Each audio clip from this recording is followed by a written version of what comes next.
আসসালামু আলাইকুম। আমি ডক্টর মোহাম্মদ ফেকাউল ইসলাম। আজকে খুব গুরুত্বপূর্ণ একটা বিষয় নিয়ে কথা বলবো। এটা খুব সংক্ষিপ্ত বিষয় এবং খুবই গুরুত্বপূর্ণ। আমাদের ডে টু ডে লাইফ প্র্যাকটিসে ওপিডিতে আমরা এটা প্রায় ফেস করি। তো সেটা হলো সিআরপি টেস্টের ইউনিট নিয়ে। সিআরপি টেস্ট কী জিনিস? এই সিআরপি মানে হচ্ছে সি রিঅ্যাক্টিভ প্রোটিন। এটা একটা অ্যাকিউট ফেজ রিঅ্যাক্ট্যান্স। এটা বিভিন্ন ধরনের ইনফেকশান বা ইনফ্লামেশানে এর ভ্যালুটা বেড়ে যায়। এর নর্মাল ভ্যালু যদি বলি আমরা, নর্মাল ভ্যালু দুভাবে আমরা লিখতে পারি। একটা হচ্ছে less than 6 milligram per litre or less than 0.6 milligram per decilitre. দুটো সেম, কিন্তু ইউনিটটা একটু চেঞ্জ করেছি। কি, এখানে লিটারে লিখেছি আর এখানে আমি ডেসিলিটারে লিখেছি।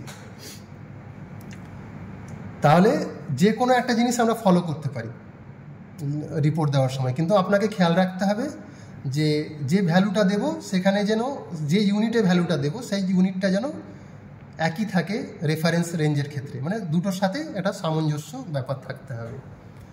তো ধরে নিন কেউ এরকম একটা রিপোর্ট দিয়েছে যে 6 মিলিগ্রাম পার ডেসিলিটার। এটা হচ্ছে রেজাল্টস, কোনো একটা ল্যাবে এই রেজাল্টস দিয়েছে, কিন্তু সেখানে রেফারেন্স রেঞ্জে লেখা আছে 0 to 6। এবার কেউ কেউ এখানে ইউনিটটা লিখেছে যে মিলিগ্রাম পার লিটার, কেউ কেউ দেখা গেল যে এখানে ইউনিটটাই লিখলো না। তো আমি ধরে নিলাম যে লেখা নেই, কিন্তু ধরে নিলাম যে মিলিগ্রাম পার লিটার, কিন্তু রেজাল্টসটা কিসে দিয়েছে? মিলিগ্রাম পার ডেসিলিটারে। এবার আমরা কি জানলাম যে যদি আমরা এটা তো সমান বলেছি, তো সেক্ষেত্রে এটা যদি মিলিগ্রাম পার লিটারে ভ্যালুটা হয়, এখানে তো আমরা দিয়েছি কি রেজাল্টটা মিলিগ্রাম পার ডেসিলিটারে। এটাকে যদি আমরা লিটারে কনভার্ট করতে যাই, সেখানে কিন্তু ভ্যালুটা হয়ে যাবে 60 মিলিগ্রাম পার লিটার। তাহলে সেক্ষেত্রে রেজাল্টটা কত গুণ বেড়ে গেল দেখুন, 10 গুণ হেরফের হয়ে যাচ্ছে। মানে ইউনিট চেঞ্জ করতে গিয়ে আপনার রেজাল্ট 10 গুণ হেরফের হয়ে যাচ্ছে প্রায়।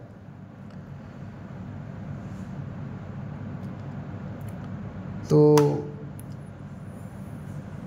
আমরা দেখেছি বড় বড় ল্যাবরেটরি তো আছেই, ছোটোখাটো ল্যাবরেটরিও তাই, মানে সবাই নয়, কিছু কিছু ল্যাবরেটরি, বেশ কিছু ল্যাবরেটরিতে আমরা এই ভুলটা দেখতে পাচ্ছি যে এই ভ্যালুটা মানে রেফারেন্স রেঞ্জের যে ইউনিট হিসাবে যে রেফারেন্সটা দেয়া থাকছে তার সাথে রেজাল্টসের ভ্যালু ম্যাচ নেই, মানে ইউনিটের ম্যাচ নেই। তারা তালগোল পাকিয়ে দিচ্ছে, যার জন্য ওই টেস্টটা ইন্টারপ্রেট করা মুশকিল সেই ক্ষেত্রে। তো এটুকুই আমি বলবো যে এই রেজাল্ট দেওয়ার সময় বা রেজাল্ট যে ইন্টারপ্রেট করবে, যিনি ডক্টর রেজাল্ট ইন্টারপ্রেট করবেন, সেটা অবশ্যই আপনি এই ইউনিটটা দিকে খেয়াল রাখবেন যে কোন ইউনিটে আপনার রেফারেন্স দেওয়া আছে এবং কোন ইউনিটে আপনার রেজাল্টটা দেওয়া আছে, দুটো ম্যাচ করছে কিনা। মানে খুবই সূক্ষ্ম একটা ব্যাপার, অনেকে হয়তো খেয়াল করবে না যে একটাতে লেখা থাকে মিলিগ্রাম পার ডেসিলিটার, মিলিগ্রামটা তো দু জায়গায় থাকছে, আর এক জায়গায় থাকে ডেসিলিটার একটা লিটার। এটা অনেকে হয়তো ওভারলুকও করতে পারে, কিন্তু এই ক্ষেত্রে আপনার প্রায় 10 গুণ ভ্যালু চেঞ্জ হয়ে যাবে, এটাই বলার। তো আশা করি এর পরবর্তীকালে আপনারা যখন এই রেজাল্টগুলো দেখবেন, রিপোর্টগুলো দেখবেন, অবশ্যই এটা মাথায় রেখে করবেন। আজকের মতো এখানেই শেষ করছি। খোদা হাফেজ।